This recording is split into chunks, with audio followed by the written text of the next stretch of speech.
Okay, I just want to say, wow, Chelsea, that was quite the finish on that. My husband was giving me a hard time about choosing that song because it's a little old school. But I have to say, I absolutely love that song. And I think it's a perfect song for us today because, none of us are doing this alone, right? And it's about how we show up for each other, but I also believe that Spirit shows up for us that way in our life if we're simply listening. So I love that song. All-time favorite, and they killed it, so thank you. So I want to start with a question for everyone this morning. Has there ever been a moment in your life, maybe it was a hard moment or a moment where you felt like you were really lost, where someone's simple presence with you changed everything for you? Not what they said, not any advice they happened to share, not the solution they offered, but simply that they were there. And I think most of us have experienced that in our life. And if you think about it, you can probably think of some examples right now where that was true for you. This is kind of a weird week in my family, okay? I'm just going to out myself here because 10 years ago on whatever day that was, Thursday, my oldest brother passed away. And 3 years ago on this day, my oldest sister passed away. So this is like an auspicious, strange week in our family. It's also one of my other brother's birthdays. And he's always like, I hold my breath now, right? We hold our breath now because it's like the weird, isn't that weird? Like But when my brother died, I had two friends who just said, we're on our way over to your house and we will bring wine. And what they did is they just sat with me. They didn't say anything at all. They just sat with me. And you know what? It felt like the kindest thing I'd ever experienced in my life, to be honest with you. After all that you go through when someone's heading to their transition, right? And his was dramatic. It's like they were the healer in that moment for me. They were the medicine that I needed. And they were just there. And Mark Nepo talks about that in his book. He writes about what it means to become who we were born to be. And we don't do that alone, right? We don't do that alone. We become ourselves in contact with one another. And sometimes there's friction, right? Sometimes someone triggers us. Sometimes it's fantastic and we're like, man, I'm jazzed. But, there's also moments where we feel like someone really sees us, right? And so we're doing this together. And what Mark Nepo says, he's a beautiful writer if you've never read him. He's a poet. He's quite amazing. Like the stories he tells, I just love the man. But he writes about moments when the light of the soul meets the light in the world. And he says it this way, we glow in all directions. I might say it a little differently. I might say we experience light, right? We experience the lightness of the world. And I want you to hold that image today. I want you to hold the image of us bringing light together here in community. And not because we all have our act together in our life. Everybody has something they're working on. Anyone who tells you otherwise, don't believe them. Just don't believe them. But everyone's decided to show up, right? Show up as who you are. You don't have to be perfect, right? Just show up honestly as you are and where you are, by the way. 10 years ago, I was a hot mess for quite a while, by the way. And, but people around me were great. They were just like, here, let me help you. Here, let me do this for you, right? And so we are where we are. And that's what I want to say to you right now. Wherever you are, it's fine. You're good, right? Even if you're going through something hard. And what I'm going to talk about today is what becoming whole together actually means. Not just a nice idea, but a practice. Some ideas on practices that we can bring into our life. Because I was thinking about this, as I was driving in today, I was thinking about, I don't believe in the devil, but I think sometimes the devil lives in my head. I'm not talking about an actual devil. That little voice in your head that's not the most helpful thing on the planet. Sometimes that voice lives in my head. I'm going to be honest. And you're just kind of like, could you be quiet already? Just be quiet. And that's why we practice. So we're going to move through 4 ideas today. Okay, My little thing is acting up here. Okay, here we go. We're back. See, I'm trying something new. I'm trying an iPad. So I just thought, hey, let's get a little more modern here. Okay, where was I?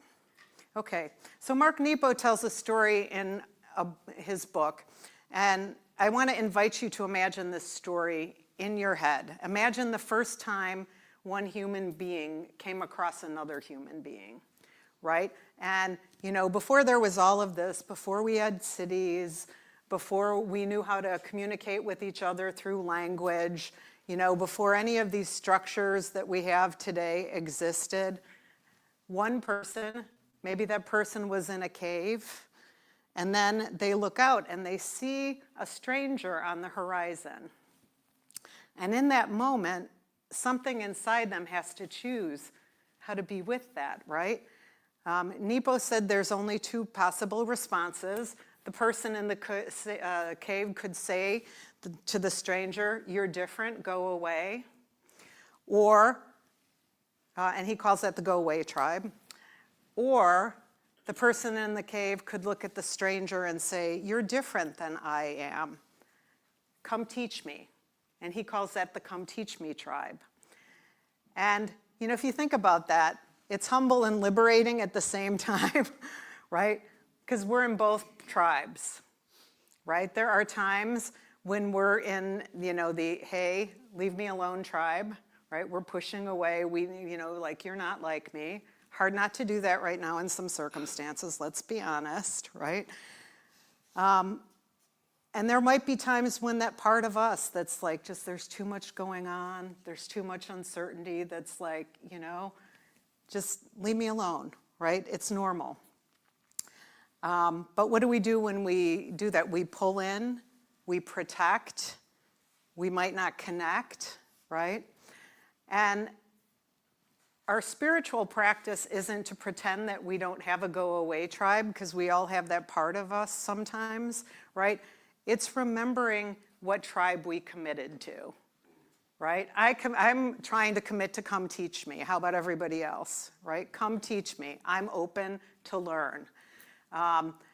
And also to ask the people around us if they notice that we're in that pushing away, to say, hey, come back, you're away. And it's a blessing when we have people in our life who will tell us that, right? That we're a little off track. I was with one of my friends this week. I hadn't seen her in a while, and she had a falling out with her brother over something in business, and they were forced together when her mom was at the end of her life. And she said, she walks into the hospital, and he's standing there. And she was just like, everything in her was just so like, ugh, right? And she noticed after a while, they were there all day at the hospital with her mom, she noticed she had this terrible headache. And she said, I just got to go lay down. I have this terrible headache. And, she did some clearing stuff, and she did some prayer. And then she realized that even though their relationship wasn't healed, she didn't have to be so resistant, right? She could just be more neutral. And she said her headache went away immediately. Isn't that interesting? Because our body holds whatever's going on with us, right? Headache, I think Louise Hay said headaches are resistant. But we can all probably relate to that, right? Does anyone have anyone in their life that triggers them? Okay, every hand should be up here, right? But there are some people that we encounter where we are just a little like, no thank you, right? But spiritually, it's our job to notice and shift. It doesn't mean we have to accept bad behavior. It doesn't mean we have to, have that person be our best friend. But like something inside of us, when we don't honor our spirit, it knows. If I'm not being my better self, I get this like icky feeling, right, in the middle. And I'm just kind of like, oh, yeah, right? So our invitation is to live in the Come Teach Me tribe. That's what we do together. That's what we do in our practice. That's what we do in our practice together, whether it's in a class, whether it's a prayer partner, whatever you're doing, that's what we do together. We're in the Come Teach Me tribe. Ernest Holmes said, he's the founder of Centers for Spiritual Living, the one life is not solitary by nature, it moves toward itself.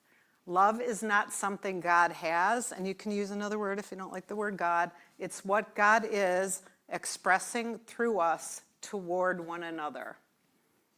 So think about that. Your own longing for community and belonging, I think we all have that, right? We want to know we belong. And when you feel isolated, that ache you feel inside of yourself when you're feeling isolated or you feel like you're not being seen, right? You wonder if you belong. That's not really weakness. That's just your spirit saying, hey, come back, right? Come back. There's something you need right now. Ernest would say it's the infinite recognizing itself as you.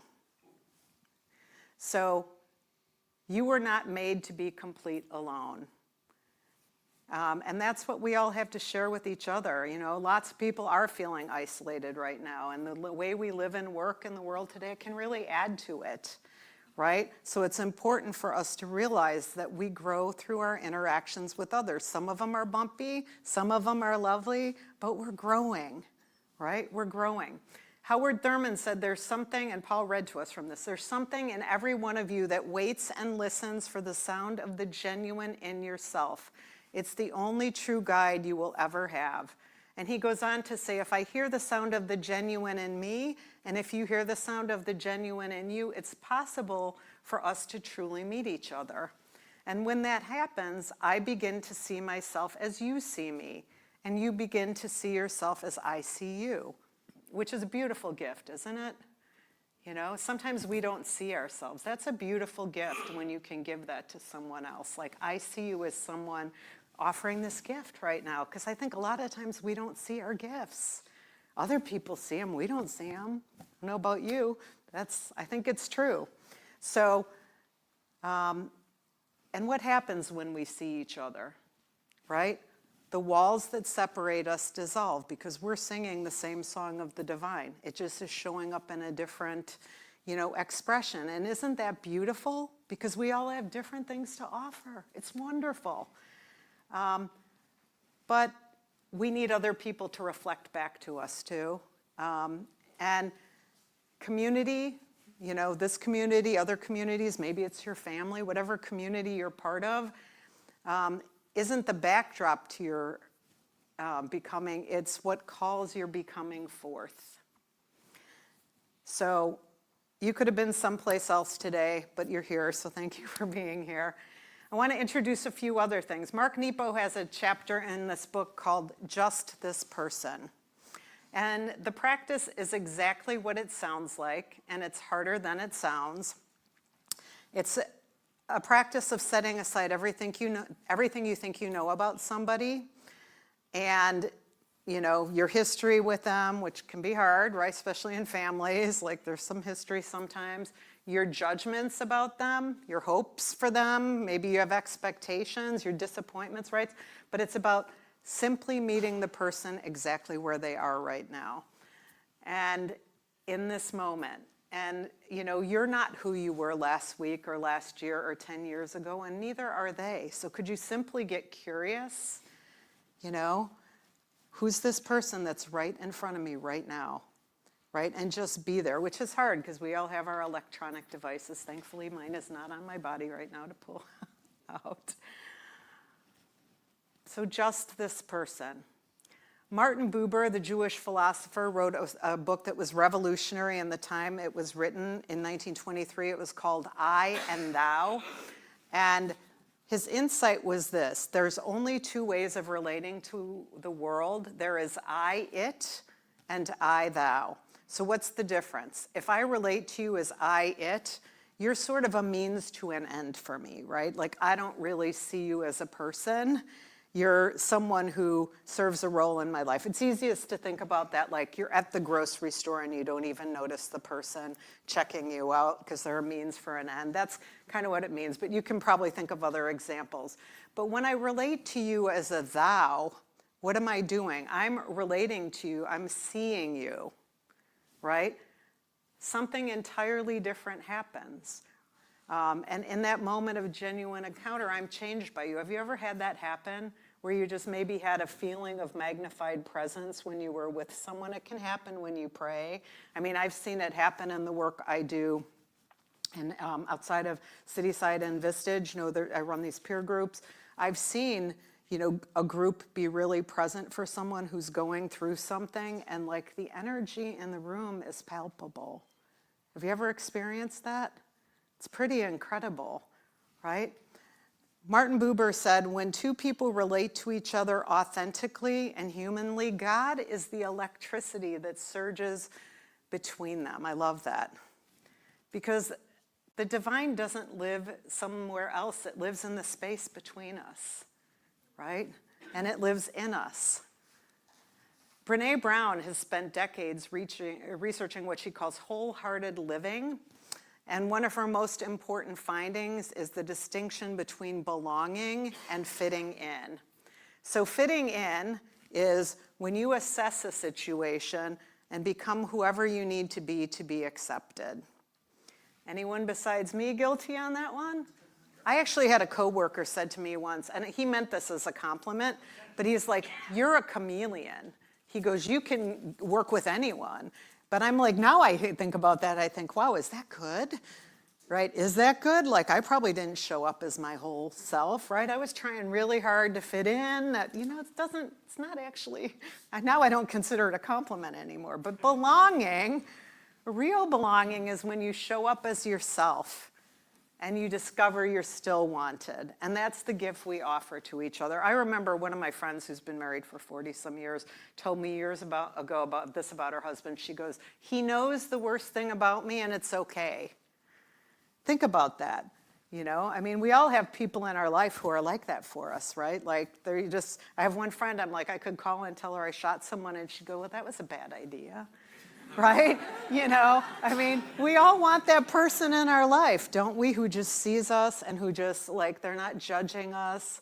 They're just with us, right? And that's what we do for each other. So being truly seen, not your performance, not your polished self who's all spiffed up, right? But the most vulnerable you. That's really healing when that happens, right? When you can be that person. So what if our most radical spiritual practice today isn't something we do alone, right?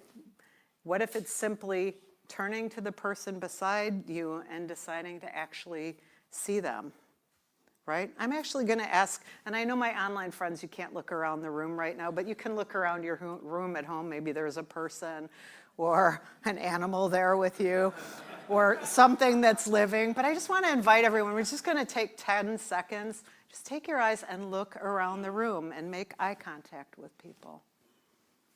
Hi, Danny. I'm great. How are you? Especially because you're here.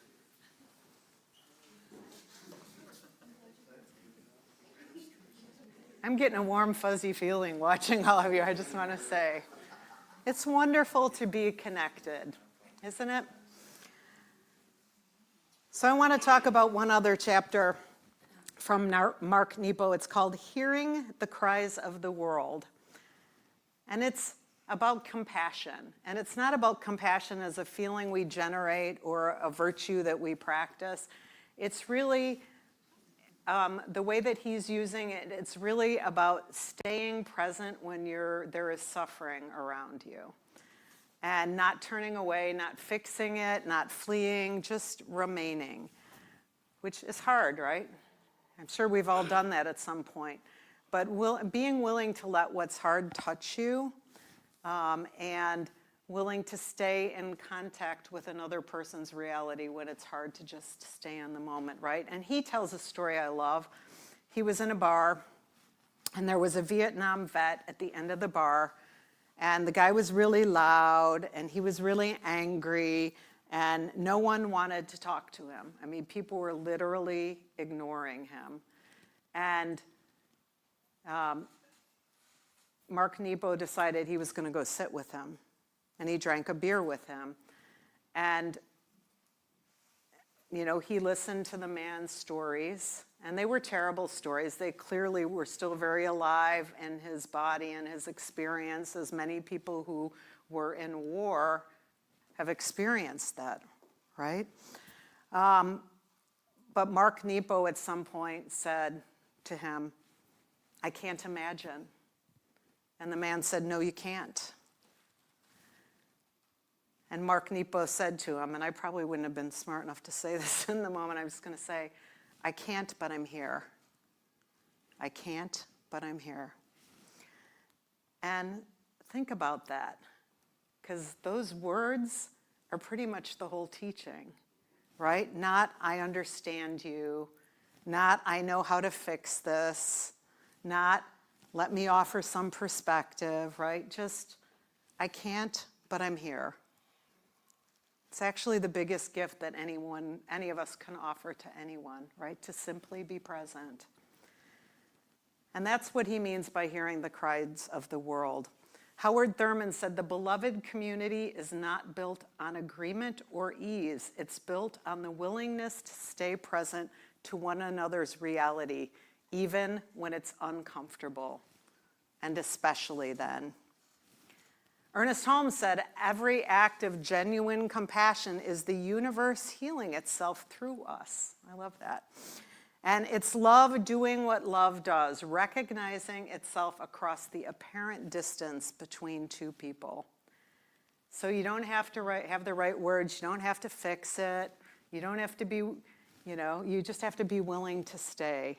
Just stay in the moment. Mark Nepo also shares one story which really kind of spoke to me, and it's the story of Sisyphus. You might know this. It's the story in ancient Greek mythology, and Sisyphus, because of his wrongdoing, which I'm not going to get into, was forced to push a stone up a hill for eternity. And he'd get to the top, and the stone would roll back down again, and he'd have to go and roll it up again. And it's become a great metaphor for futility in life, for how heavy life can feel. I read it and I thought, yeah, sometimes I am pushing a stone up the hill, right? And Mark Nepo does something beautiful with this story. He says we don't need to negate the myth of Sisyphus, we need to complete it. And the way that we complete it is to ask ourselves the question, what makes us turn from rock pushers to light followers, right? We can, in how we live our lives, we can learn, we work our tasks, right? And we love the light. But what he calls that survival, that's just getting through. But if we love the task and work the light, then that's transformation, that's becoming. And I loved that story because I feel like when I feel like I'm pushing a rock up the hill, my Enneagram 3 friends in this room understand what I'm talking about. I have to remind myself, I'm pushing light. I'm pushing light. I am not pushing a rock, I'm pushing light. That's what I'm doing. And that's what we can do together. We can let go of grinding, right? Pushing the rock, if you think about it, it's kind of funny metaphor for yourself. I'm pushing the rock up the hill and then it falls down and it hits me, right? But what if there's light in that rock, right? Even the hard things that happen in your life, there's light in them. What I was telling about my brother's death, there was light all around that. All my siblings being together, it's like love was palpable. So there is always light. We're called to see that light. And that's what we do together. Brené Brown tells us true belonging never asks you to betray yourself. The community worth belonging to is the one that wants the real you, not the finished you. You as you actually are right now. And that's what we want to call forth in our community, and that's what we want to call forth in the world, because our spiritual life is not a destination, it's a journey. And it's a practice that we return to, and we are always beginning again. We begin again every day, but we do that together. So we're going to go into prayer now. Greg, if you want to come up. So I just invite you to close your eyes and turn within now. And let's just take a few deep breaths together.